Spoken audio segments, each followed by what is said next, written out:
Assalamualaikum warahmatullahi wabarakatuh. Jadi sampean tadi mengatakan kalimatnya, kita ini gelisah terhadap dogmatisme Islam. Saya tidak akan nuntut Anda untuk menjelaskan itu, tapi aku ngerti karepmu. Gini Mas ya, yuk dilihat hidup ini secara multi intelijen, multi awareness, multi analysis ya. Nanti mohon dibenahi saya Pak. Ketika sesuatu itu harus diterapkan dengan dogmatis, ya harus dogmatis. Misalnya jenenge siapa Mas? Raffi. Nah, bahwa Anda menjadi Anda itu dogma.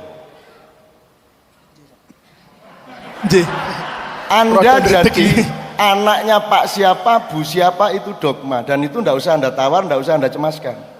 Apa tak ada ibas?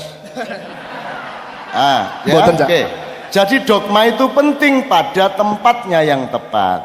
Anda jadi laki-laki itu dogma.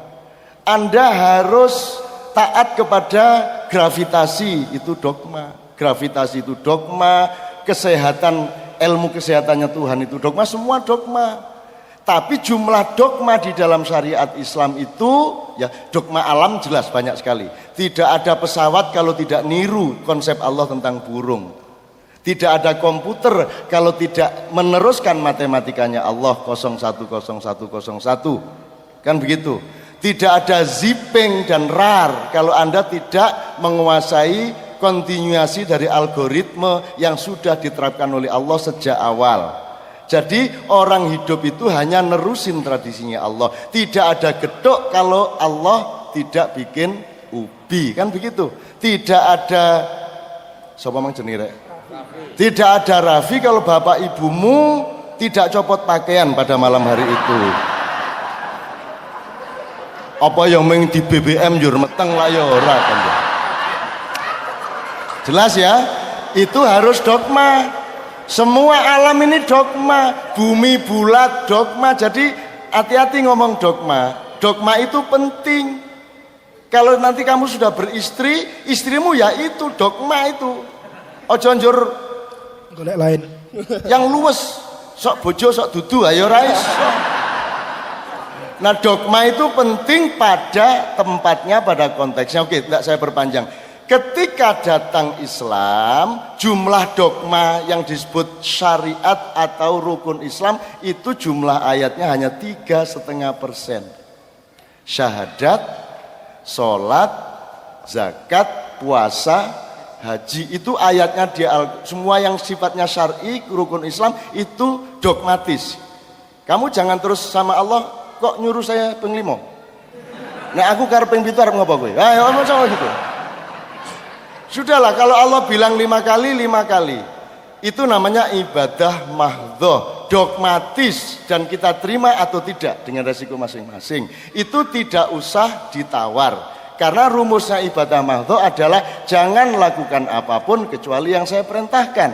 Sisanya 96,5%. Rumusnya adalah lakukan apa saja kecuali yang saya larang.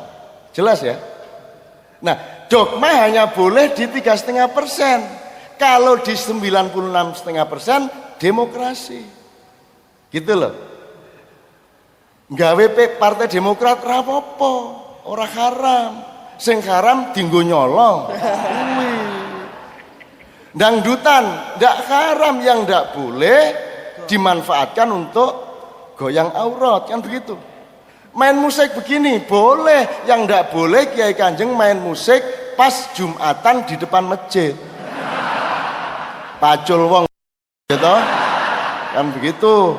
Jadi Mas Raffi, dogma itu penting tapi wilayahnya hanya kecil dan itu tidak boleh kita tolak karena dia memang harus. Kalau kita ngomong pakai terminologi yang agak modern, ada fundamentalisme, ada konservatisme, ada liberalisme, ada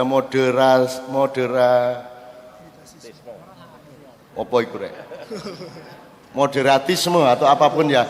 Itu kan semua berlaku dalam hidup kita. Ada hal-hal yang kita harus fundamental.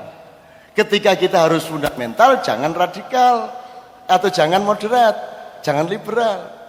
Kamu kawin itu dogmatis dan konservatif. Nggak liberal di situ. Kan begitu. Jadi di luar yang 3,5% nggak apa-apa, pakai mikrofon nggak apa-apa, meskipun nggak ada nabi nganggo mic. Apa Nabi Musa ning bukit? Ora ono Nabi Musa nganggo mikrofon. Sok-sok we takon sing kok cekel kaya apa nun. Ngono kuwi sok-sok. Maksudnya mikrofon. Angel to kuwi mbayangke kuwi ya to. Kae kok ana sing telur-telur kae kok niku kabel. Ngono nabi-nabi kan ora ngerti. Nabi Nuh ora ngenal kabel. Mulane saiki iki kae ya do pengin ndelok apa to kae Twitter barang kaya apa. Ngono kae omong-omongan Nabi Musa, Nabi Isa, Nabi Yunus omong-omongan Twitter cah saiki ya ngono kae. Gitu. Lho. Ngene ya Fi ya. Aja wedi karo dogma, kudu ana dogmane urip, nek ora ana dogmane piye? Ketika harus keras, harus keras. Ketika harus keras lemes, ora meteng.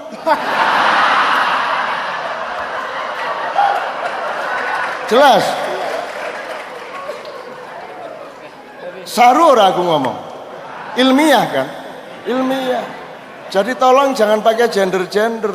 Nek nganggo gender-gender sing mesake wong lanang. Definisine wong lanang oh alah mesake wong lanang. Nek pas mati gondal gandul, pas urip kecepit. Angel iki. Pak Musleh seneng iki. Ya. Angel. Ya. Oke, jadi jelas ya, letaknya bid'ah di mana? Bid'ah itu letaknya di 3,5%. Kalau sholat kamu rubah, ya toh Rasulullah tidak pernah, Rasulullah 2 rakaat kok kamu 3 rakaat. Perkara ada kontroversi nas, ada yang kunut, ada yang tidak, ayo toleran aja. So taraweh 23 apa 11, ya sudah mau bikin 2 atau tarawehnya 23 yang mau witir sendiri setelah 8 mau nggak witir sendiri kan tidak apa-apa toh. Mau tahiyat mosok kudu seragam kabeh. At-tahiyat kabeh didelok. Wah, ngono kabeh. Jadi ono imam karo asistene ngawasi wong. Awas kae ngene. Ngene wae kudu jelas ngene apa ngene apa ngene ae. Ane ali-ane ngono ki ra entuk dogmatis.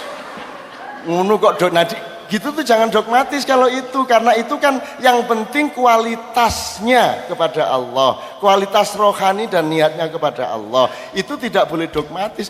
Bahkan dogma-dogma dalam sholat pun ada perbedaan karena informasi yang sampai juga bisa berbeda-beda. Sami Allahu liman hamidah kita begini, ada yang sami Allahu liman hamidah begini. Bahkan ada ijtihad anyar saiki iki. At-tahiyatu lillah ini ya. Terus SMS muni terus dijupuk. Diganteni tangan kiwa.